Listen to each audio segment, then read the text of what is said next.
আসসালামু আলাইকুম এভরিওয়ান, কি অবস্থা? কেমন আছো তোমরা? আশা করি সকলেই অনেক ভালো আছো। তোমাদের দোয়া এবং ভালোবাসায় আমিও অনেকটাই ভালো আছি। আমার চাপা ফুল গল্পের 10 নম্বর পর্ব নিয়ে হাজির হয়ে গেলাম।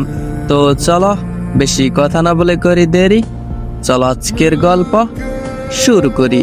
চাপা ফুল আশার নিজের গলার সর্বশক্তি দিয়ে চিৎকার করে ডেকে ওঠে দোলনকে। আশারের হাতের ফোনটা অনেক আগেই পড়ে গেছে হাত থেকে। আশার স্তব্ধ হয়ে দাঁড়িয়ে আছে, মস্তিষ্ক এখন পুরো ফাঁকা। আশার যেন নড়াচড়া করতে ভুলে গেছে। সে তো মনে হচ্ছে জীবনের সবচেয়ে বড় একটা শখ খেয়েছে। মেঘ আশারের দিকে তাকিয়ে শব্দ করে কেঁদে ওঠে, তুতলাতে তুতলাতে বলে, আশার, আমাকে বিশ্বাস করো, আমি এসব কিছুই করিনি। আশার, আমি কিছুই জানি না, এসবে আমার কোনো হাত নেই, আমি একদম নির্দোষ। তুমি আমাকে বিশ্বাস করো আশার, তুমি তো আমাকে চিনো, আমি কি এসব করতে পারি তুমি বলো? আমি কিছু জানি না, হুট করে কি হয়ে গেছে। আমি তো শুধু দোলনকে দেখে রাখছিলাম, কিন্তু কি করে কি হয়ে গেল কিছুই জানি না। তুমি অন্তত আমাকে ভুল বোঝো না। আশার কি বলবে বুঝতে পারছে না। সে দোলনের দিকে তাকিয়ে নিজে রবট হয়ে গেছে। আর দোলন, সে তো রাগী দৃষ্টিতে তাকিয়ে আছে মেঘের দিকে। একবারের জন্য আশার দিকে তাকায়নি। আশার দোলনের দিকে পা থেকে মাথা পর্যন্ত একবার চোখ বোলায়। তার চাপা ফুল হুইলচেয়ার ছেড়ে নিজের পায়ে দাঁড়িয়ে আছে। আশার কল্পনাও করতে পারেনি তার দোলনকে এই মুহূর্তে এরকম ভাবে দেখতে পাবে। এটা সে কল্পনাও ভাবেনি। মেঘ যখন আশারের হাত জাকিয়ে বলছে সে কিছু করেনি, একদম নির্দোষ, মেঘের ঝাঁকুনিতে আশারের হুঁশ আসে। এতক্ষণ দোলন দাঁড়িয়ে থাকতে পারলেও এখন আর পারছে না। দোলনের হাত পা কেমন জানি আপনা আপনি অবশ্যই আসছে। মাথাটা কেমন যেন চক্কর দিয়ে উঠেছে। দোলন নিজের ভারসাম্য আর না রাখতে পেরে পড়ে যেতে নেয়। আশার দোলনকে হেলতে দেখে মেঘকে নিজের কাছ থেকে ধাক্কা দিয়ে সরিয়ে এক প্রকার দৌড়ে গিয়ে দোলনকে ধরে। দোলন নিজের চোখ বন্ধ করার আগে চোখ টিপ টিপ করে আশার দিকে তাকায়। আশার দোলনের গালে আস্তে করে চর মেরে বলে, একদম না চাপা ফুল, চোখ বন্ধ করো না, চোখ খোলা রাখার চেষ্টা করো, নিজের মস্তিষ্ক সজাগ রাখো, সাহস জেগাও মনে। এত সময় যেভাবে নিজের শরীর আর মনকে সাহস নিয়ে উঠে দাঁড়িয়েছিলে, এখনো চেষ্টা করো, তুমি ঠিক পারবে, চেষ্টা করো চাপা ফুল। দোলন, এই দোলন। আশারের কথাগুলো দোলনের কানে গেল নাকি বোঝা গেল না। সে ততক্ষণে চোখ বন্ধ করে নিয়েছে। দোলন নিজের জ্ঞান হারিয়ে ফেলেছে। আশার কোনো উপায় না পেয়ে দোলনকে কোলে তুলে নিয়ে রুমের দিকে যায়। যাওয়ার আগে মেঘের দিকে একরকম এমনভাবে তাকিয়েছে যেন আস্তে গিলে খাবে। মেঘ ফ্লোরে বসে আছে। তখন আশারের ধাক্কায় নিচে পড়ে যায়। মেঘের সব পরিকল্পনা ভেস্তে গেছে, সে ধরা পড়ে গেছে। এখন ওই দোলন সবকিছু আশারকে বলে দেবে। আশার কিছুতেই তাকে ছাড়বে না। আশার নিশ্চিত তাকে খুন করবে। আশার রাগ সম্পর্কে তার ভালো করেই ধারণা আছে। কেন যে ধৈর্য হারা হয়ে দোলনকে সিঁড়ি থেকে ফেলে দিতে গেল। আর একটু অপেক্ষা করে ভালো করে প্ল্যান সাজিয়ে তারপর পদক্ষেপ নিলেই তো হতো। মস্ত বড় ভুল হয়ে গেছে। এখন আমও গেল, বস্তাও গেল। মাঝখানে এসে এই দোলনটা সুস্থ হয়ে গেল। মেঘ একটু আগের কথা ভাবতে থাকে। সোমাকে মিসেস রিমির কাছে পাঠিয়ে মেঘ দোলনের হুইল চেয়ারটা নিয়ে সিঁড়ির কাছে এসে দাঁড়ায়। সব পরিকল্পনা ছিল, হুট করে মাথায় আসলো দোলনকে সিঁড়ি থেকে ফেলে দিয়ে মেঘ কেটে পড়বে। আর শব্দ সোমার ওপর গিয়ে পড়বে। তারপর সাপোর্ট তার মামুনি তো আছেই, যেই ভাবা সেই কাজ। দোলনের হুইল চেয়ারটা ঘুরিয়ে যখনই ধাক্কা দিতে যাবে সেই মুহূর্তে দোলন তাকে ধরে উঠে দাঁড়ায়। দোলন বসে থাকা হুইল চেয়ারটা তখন দোলনের পরবর্তীতে সিঁড়ি দিয়ে গড়াতে গড়াতে নিচে পড়ে ভেঙে চৌচকর হয়ে যায়। সেই শব্দে আশার এসে হাজির হয়ে যায়। মেঘ নিজের ভাবনা থেকে বের হয়ে উঠে দাঁড়ায়। পায়ে একটু ব্যথা পেয়েছে, কিন্তু সেই ব্যথাকে এখন পাত্তা দিলে চলবে না। এই সামান্য ব্যথাকে পাত্তা দিতে গেলে ভবিষ্যতে তার চেয়ে আরো বেশি ব্যথা পেতে হবে।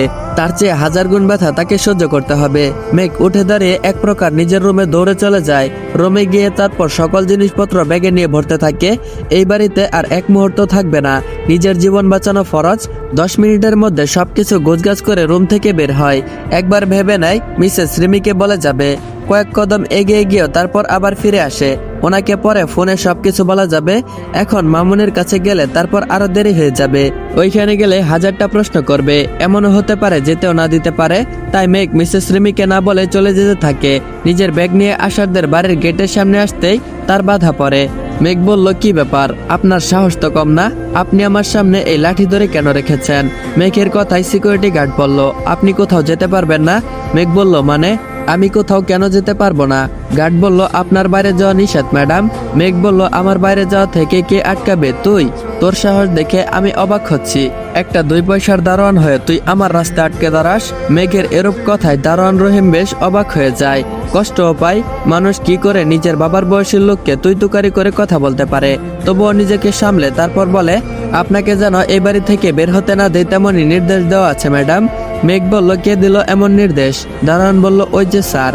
রহিম বাড়ির বারান্দার দিকে আঙ্গুল দিয়ে তাক করে তারপর ইশারায় দেখায়।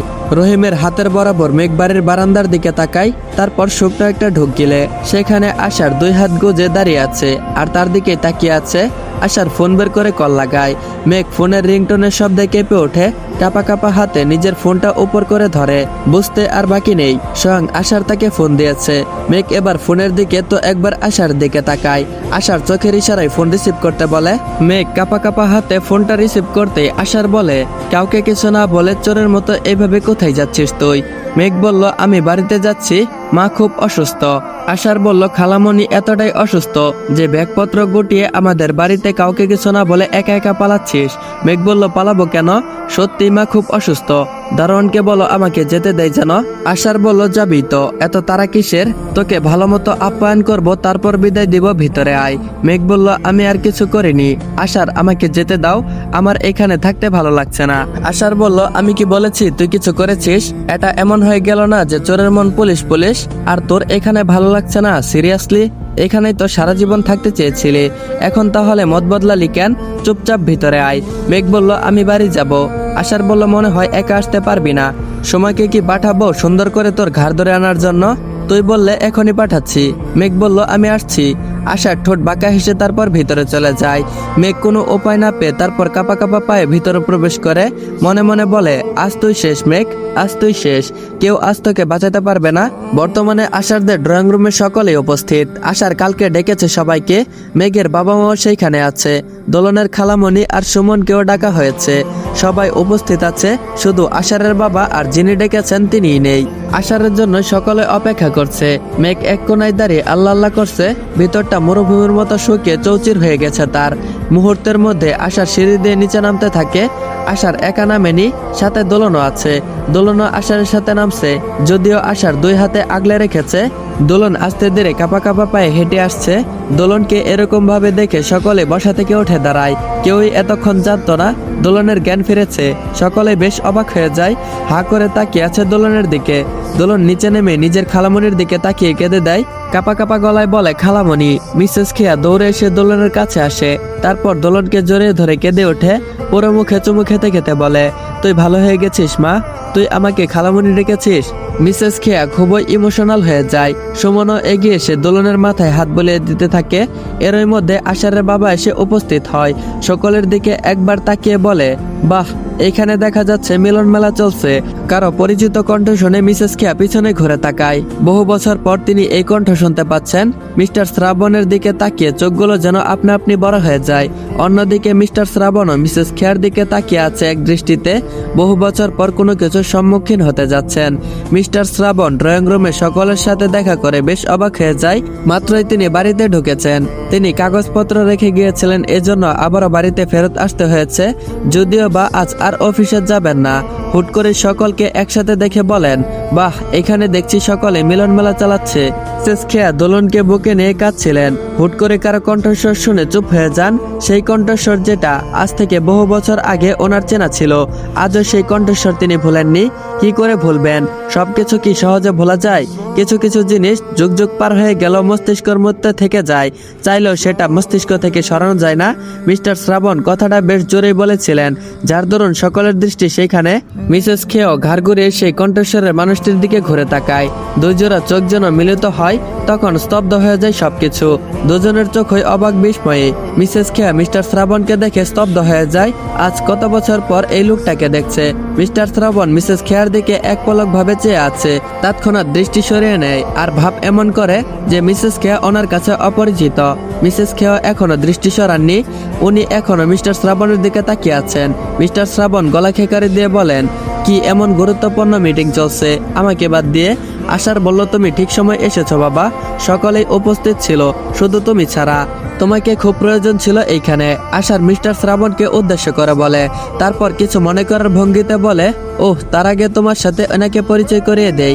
ইনি হলেন দোলনের খালামণি, আর ইনি হলেন দোলনের খালাতো ভাই সুমন। মিস্টার শ্রাবণ মিসেস খেয়ার দিকে তাকিয়ে দেখে মিসেস খেয়া এখনো ওনার দিকে পলক্ষহীন ভাবে তাকিয়ে আছে। মিস্টার শ্রাবণ অপ্রস্তুত হয়ে যায় অমন চাহনিতে। মিসেস খেয়ার কানে আশারের বলা কথাটা এখনো বাজছে। আশার তার বাবা, মানে মিস্টার শ্রাবণ আশারের বাবা। উনি এই বিষয়টা কল্পনাও করেননি, মাথায়ও আসেনি আশার কার ছেলে হতে পারে। আশারের বাবার নাম শুনেও অমন একটা পাত্তা দেয়নি তিনি। এমন নামে কত মানুষই তো থাকতে পারে এইটা ভেবে, কিন্তু আজ সকলের ধারণা পাল্টে গেছে। এর মধ্যে আশারের খালামণি আশারকে উদ্দেশ্য করে বলে, কি এমন জরুরি তলব করলে যে আমাদের সকলকে ডেকে পাঠিয়েছ আশার? তোমার আঙ্কেল জরুরি কাজ রেখে এইখানে এসেছে। আশার বলল, এত তাড়াহুড়া করছো কেন আন্টি? যত সময় যাবে তোমাদের জন্যই তো ভালো। মেঘের মা বলল, মানে? আশার বলল, মানে জানার আগে এটা বলো, তুমি নাকি অসুস্থ? মেঘের মা বলল, আমি আবার কখন অসুস্থ হলাম? আর অসুস্থ হলে এখানে কিভাবে এলাম? কোন পাগলে তোকে এই কথা বলেছে? কোন পাগলে দিল তোমাকে এই আজগুবি খবর? মেঘ এক কোনায় দাঁড়িয়ে মাথায় কপাল চাপড়াচ্ছে। সেই কখন থেকে ইশারা দিচ্ছিল মাকে, কিন্তু উনি তাকালেনি না, কোনো কিছু বলতেও পারেনি মেঘের মাকে। আশার ফোন নিয়ে নিয়েছে এজন্য আজ হাটে হাড়ি ভাঙা যাচ্ছে। আশার অবাক হওয়ার ভাব নিয়ে তারপর বলে, কি বলছো তুমি এসব? তোমার অবস্থা নাকি খুব খারাপ? যে কোনো মুহূর্তে যে কোনো কিছু হয়ে যেতে পারে। তাই তো মেঘ দিশেহারা হয়ে আমাদের কিছু না বলে তাড়াহুড়া করে ছুটে যাচ্ছিল তোমার কাছে। কিরে মেঘ, কিছু বল। মেঘ আশারের দিকে তাকিয়ে শুকনো একটা ঢোক গেলে। মেঘের মা বিস্ফোরিত নয়নে মেঘের দিকে তাকায়, তারপর চোখ মুখ কুঁচকে মনে মনে বলে, আহাম্মকের আহাম্মক, নিজের মাকে অসুস্থ বানালি যখন একবার ফোন করে বলতে পারতি। এখন মেঘের নিজের মায়ের দিকে তাকিয়ে আছে অসহায় দৃষ্টিতে, আর ইশারায় বোঝাচ্ছে, এবারের মতো বাঁচিয়ে নাও মা। মিসেস রিমিও তখন মেঘের দিকে তাকিয়ে আছে আর মনে মনে বলছে, মেঘ কেন এসব বলল? কি ঘটেছে কিছুই তো বুঝতে পারছে না। এই মেয়েটা কাজের কাজ কিছুই করতে পারে না, সব সময় একটা না একটা গন্ডগোল লাগিয়ে দেয়। এত অধৈর্য হলে চলে?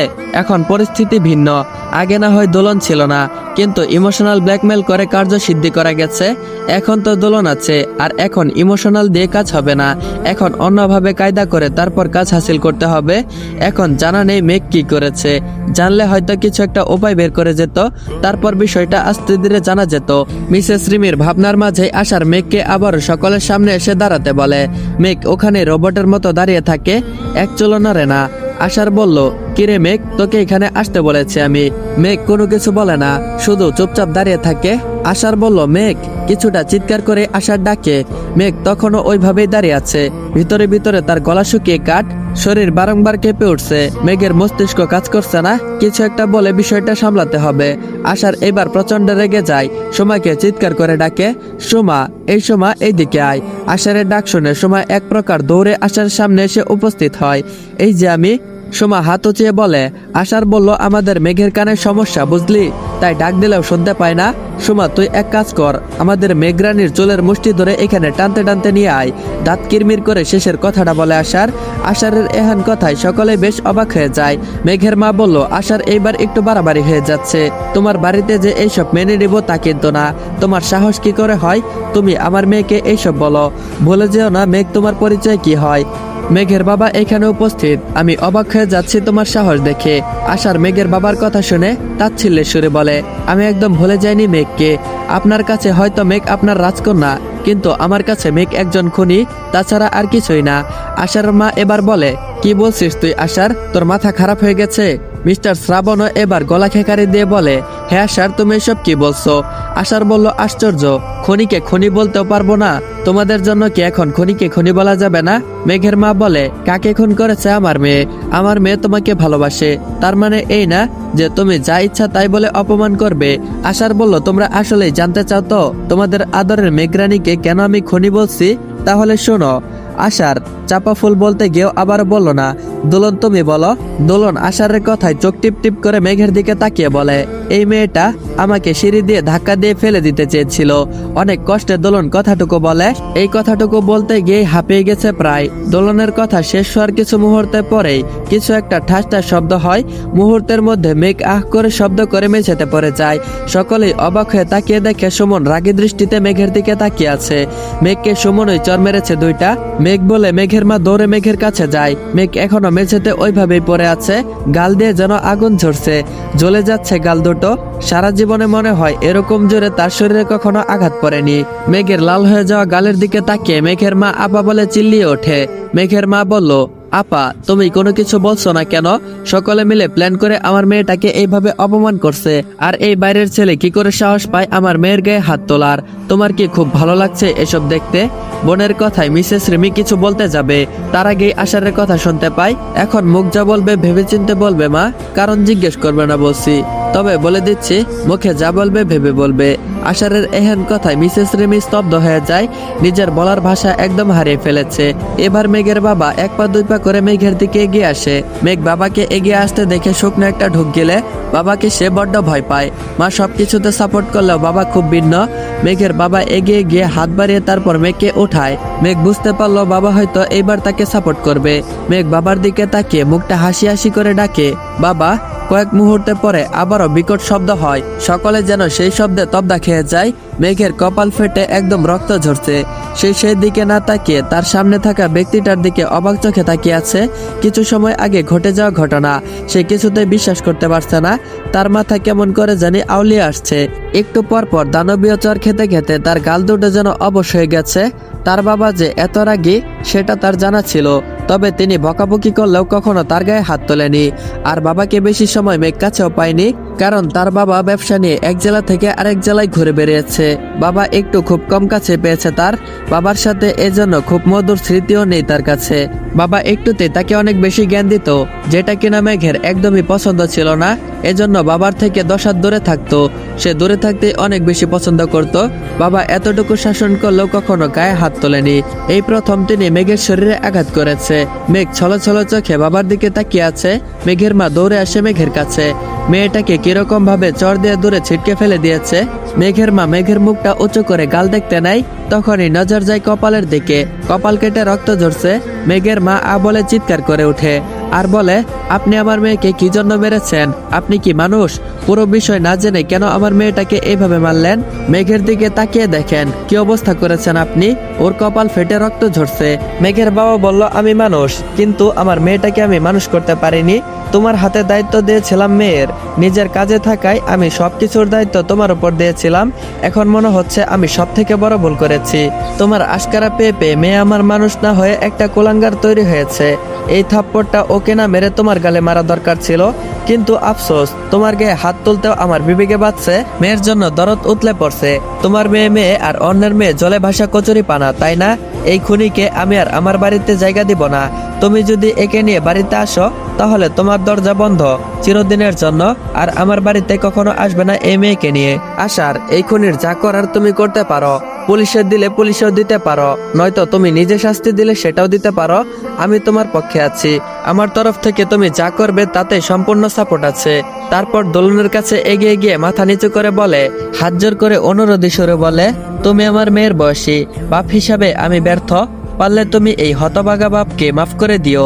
দোলন মেঘের বাবার দিকে তাকিয়ে বলে, আঙ্কেল, আপনার তো কোনো দোষ নেই। মেঘের বাবা মুচকি এসে দোলনের মাথায় হাত বুলিয়ে দেয়। মেঘ এতক্ষণ ধরে নিজের বাবার দিকে তাকিয়েছিল। কপাল বেয়ে যে রক্ত ঝরছে সেদিকে তার হোশ নেই। মেঘ এক দৃষ্টিতে তাকিয়ে আছে তার বাবার দিকে। কানের মধ্যে বারবার প্রতিধ্বনিত হচ্ছে। মেঘের বাবা যাওয়ার আগে মেঘের দিকে আর মেঘের মায়ের দিকে রাগি চোখে তাকায়। সবকিছুর মধ্যে সকলে এতক্ষণ নীরব দর্শকের মতো ভূমিকা পালন করছিল। সকলের দৃষ্টি যখন মেঘের বাবার চলে যাওয়ার দিকে, তখন মেঘের মায়ের চিৎকারে সকলের ওদের দিকে তাকায়। মেঘ মেঝেতে বেহুশ হয়ে পড়ে আছে, জ্ঞান হারিয়ে ফেলেছে। মিসেস রিমি দৌড়ে মেঘের কাছে গিয়ে বলে, সোমা পানি এনে দে। পানি এনে ওর মুখে ছিটকে দে। কিছুতেই কোনো কিছুতে জ্ঞান ফিরছে না তার। আশার এগিয়ে আসলো দেখার জন্য। যতই হোক নিজের খালাতো বোন তো, হয়তো নিজের ভুল এবার বুঝতে পেরে নিজেকে শুধরে নিবে। আশার এগিয়ে যেতে নিলে আশারের বাবা আটকে দেয়। আশারের বাবা বলল, আশার বাদ দাও, ওকে নিয়ে হসপিটালে যাচ্ছি, তারপর ওর একটা ব্যবস্থা করা যাবে। মেঘ এখানে থাকলে আরো দেখবা নতুন করে ঝামেলা সৃষ্টি হবে। এর থেকে ভালো হসপিটালে নিয়ে যাই, ওইখানে সুস্থ করে বাড়িতে পাঠিয়ে দিব। আশারও আর ঝামেলা চাচ্ছিল না, তাই আর বাধা দেয়নি। মিস্টার শ্রাবণ প্রথমে মিসেস রিমিকে নিয়ে যেতে চায়নি, তারপর কি মনে করে জানি নিয়ে যায়। মেঘের সাথে মেঘের মা আর আশারের বাবা মা হসপিটালের উদ্দেশ্যে চলে যায়। এত প্রেসার দোলন নিজেও নিতে না পেরে অসুস্থ হয়ে পড়ে। শরীর খুব খারাপ লাগছে তার। দোলন যখন হেলে দুলে পড়ে যাচ্ছিল তখন শুধু মুখ দিয়ে উচ্চারণ করেছিল, খালামণি আমাকে ধরো। কথাটা শেষ করার আগে পড়ে যায়। কথাটা আর শেষ করতে পারে না। কথা শেষ করার আগে দোলন হাত ছেড়ে পড়ে যেতে থাকে। আশার দোলনকে পড়ে যেতে দেখে দৌড়ে আসে ধরার জন্য। আশার দোলনকে ধরার আগে তাকে ধরে নেয় সুমন। আশার দাঁড়িয়ে যায়। সুমন দোলনকে সোফায় শুয়ে দেয়। সোফায় শুয়ে তারপর সুমার দিকে তাকিয়ে বলে, একটু পানি এনে দেন তো। সুমা মাথা নেড়ে তাড়াতাড়ি পানি আনতে চলে যায়। সুমন দোলনের কাছে বসে গালে চাপড়ে ডাকতে থাকে, দলি, এই দলি, চোখ খোল। দলি, কি হয়েছে তোর? তুই না ভালো হয়ে গেলি, তাহলে আবার কি হলো তোর? দলি, শুনতে পাচ্ছিস আমার কথা? তোর সুমন ভাই তোকে ডাকছে। দলি, মিসেস খেয়া তখনও নিশ্চুপ। আশার একইভাবে দাঁড়িয়ে আছে। মিসেস খেয়া এবার সুমনকে আদেশে সুরে বলে, সুমন তুমি সরো, আশারকে দেখতে দাও। সুমন মায়ের কথায় কিছু সময় চুপ হয়ে বলে, তোমার কি মনে হয় মা? দলি আমার কথায় সাড়া দিচ্ছে না, আর আশারের কথাই দিবে? মিসেস খেয়া বলল, তুমি হয়তো ভুলে গেছো সুমন, আশারের পেশা কি? আশার একজন ডক্টর, তাই বলছি তুমি সাইডে দাঁড়াও, তাকে দেখতে দাও। সুমন মায়ের দিকে তাকিয়ে দোলনের হাতটা আলতো করে ছেড়ে দেয়, তারপর কয়েক কদম পিছিয়ে আসে। আশার তখন এগিয়ে গিয়ে দোলনকে দেখে। সুমন একবার আশারের দিকে তো একবার দোলনের মুখের দিকে তাকিয়ে পিছাতে থাকে।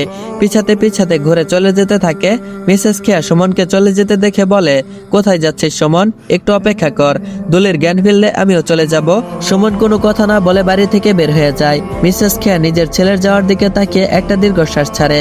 আশার দোলনকে নিয়ে আপাতত রুমে এসেছে। আপাতত দোলন ঘুমাচ্ছে। আশা ঠিক করে নিয়েছে আজ দোলনের রুমে বসে কাটিয়ে দেবে। হুট করে কোমা থেকে ওঠায় শরীরটা খুব দুর্বল।